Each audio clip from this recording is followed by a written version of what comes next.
3.7 GDP growth हम expect कर रहे थे, जो कि बमुश्किल मतलब अभी भी गवर्नमेंट के जो सोर्सेज हैं वो ये कोट करने की कोशिश कर रहे हैं कि 2.4 तक जा पहुंची है। लेकिन अगर आप ग्राउंड रियलिटीज़ को देखें तो ये 2.1 से भी तजावुज़ नहीं किया इसने। तो ये मतलब कि हाफ जो जीडीपी ग्रोथ है वो हम हासिल कर चुके हैं, जबकि 3.7 हम हमारे अच्छा, वैसे हमारी जो पॉपुलेशन ग्रोथ है वो भी 2 पॉइंट कुछ है। इसका मतलब है कि अमलन तो जो ग्रोथ हुई है मईशत में वो तो माइनस हुई ना। बिल्कुल ऐसे ही मईशत में तो ग्रोथ नहीं हुई। मतलब आप 17,568 अरब रुपए का बजट है और उस बजट में से 8.2 बिलियन डॉलर जो हैं वो सिर्फ आपने जो सूद अदा करना है वो है, इंटरेस्ट रेट है उसका, और उसमें से 14.7% जो है इस दफ़ा हमने मिलिट्री 14.7% मिलिट्री बजट को एक्सपैंड किया है, जो कि अब 11.8 बिलियन डॉलर हो जाएगा, जो कि करना भी चाहिए था और पिछले प्रोग्राम्स में मैं कह भी चुका हूँ।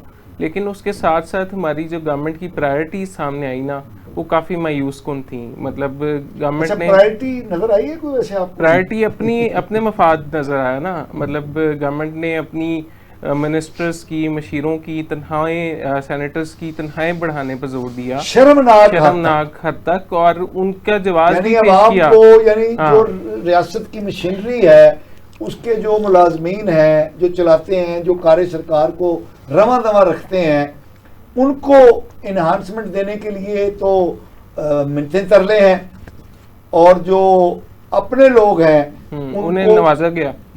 और वज़ीर ख़जाना और सेक्रेटरी ख़जाना ये कहते नज़र आते हैं कि 2016 में नहीं ना बढ़ाई थी, इसलिए अब इकट्ठी 500% बढ़ा दी। इनको शर्म नहीं आती कि मतलब जिस मुल्क की अवाम भूख अफलास से मर रही हो, जो जहाँ पर हते गुर्बत से नीचे लोग ज़िंदगी बसर कर रहे हों, 45% से ज़्यादा लोग गुर्बत से भी नीचे ज़िंदगी स्पेंड कर रहे हैं, उस मुल्क में अशराफिया जो है वो अपने मफादात का सोचती है। और सरकारी मुलाजमीन के साथ क्या किया, बुलंदो बांग दावे किए गए। जब बजट की प्रोजेक्शन हो रही थी 11 जून को, तब ये कहा गया कि बजट के अंदर जो है वो सरकारी मुलाजमीन के लिए बहुत सी अच्छी खुशखबरियाँ शामिल हैं, और वो अच्छी खुशखबरियाँ ये थी कि 7.5% आपने उसके अंदर बढ़ाया, जो पेंशन्स के अंदर 7% बढ़ाया, जबकि इन्फ्लेशन आप कहते हैं 7.5% है।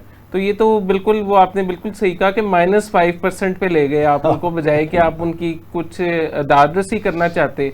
आपने सिर्फ सोचा तो अपना सोचा। और उसके बाद सबसे बड़े जो सुकम है ना इस बजट में वो ये है, और इसी वजह से सारे लोग बरसरे पैकार भी हैं, कि डेवलपमेंट सेक्टर को आपने छेड़ा ही नहीं। मतलब कोई भी इकॉनमी इस तरह से स्टेबलाइज हो ही नहीं सकती। मतलब एक फरेब के अंदर रहने वाली बात है कि आप अपने अहदाफ सेट कर लें कि हम 4.7 को टच करेंगे, अभी आप 2.1 पर हैं, और 4.7 को टच करने कैसे करेंगे?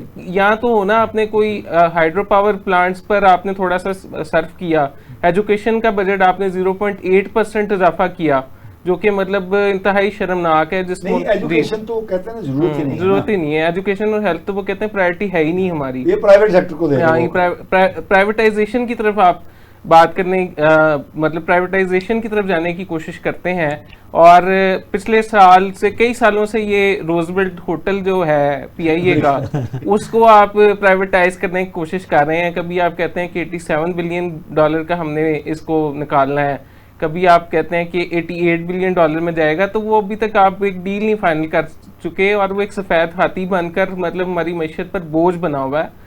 और ये हुकूमत की प्रायोरिटीज़ में कहीं नज़र नहीं आया कि वो अवाम की फलाह बहबूद के लिए या मुल्क को कोई बहुत ऐसी अनोखी चीज़ उन्होंने की हो जो कि बजट को अवाम दोस्त बनाए। अवाम दुश्मन बजट में ज़रूर कहूँगा इसको, और उसकी वजह यह है कि तरक्की, खुशहाली का एक भी गोल आपने सेट नहीं किया। जो आप सस्टेनेबल गोल सेट कर रहे थे ना, जो आप 2030 का एक मिशन लेकर चल रहे थे, उसका कोई एक पॉइंट भी मुझे नज़र नहीं आया। तो इस बजट का रिजेक्ट होना ही बनता था। 2023 में भी ऐसा एक बजट पेश हुआ था जिस पर पार्लियामान में बहुत सी बहस मुबाहिसे हुए थे।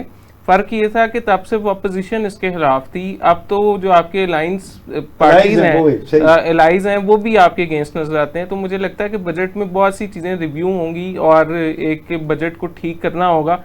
जो औरंगजेब साहब मुसर हुए हैं ना कि उन्होंने जो पेश कर दिया है उसी को पास करा लेंगे, मुझे ऐसा होता नज़र नहीं आ रहा। जी राना साहब। सर पहली बात ये है कि ये पाकिस्तान की तारीख का वो अनोखा बजट है जिसमें ये तो कहा जाता था कि अपोजिशन तो हमेशा ही हर बजट को मुखालफत ही करती है, रिजेक्ट ही करती है।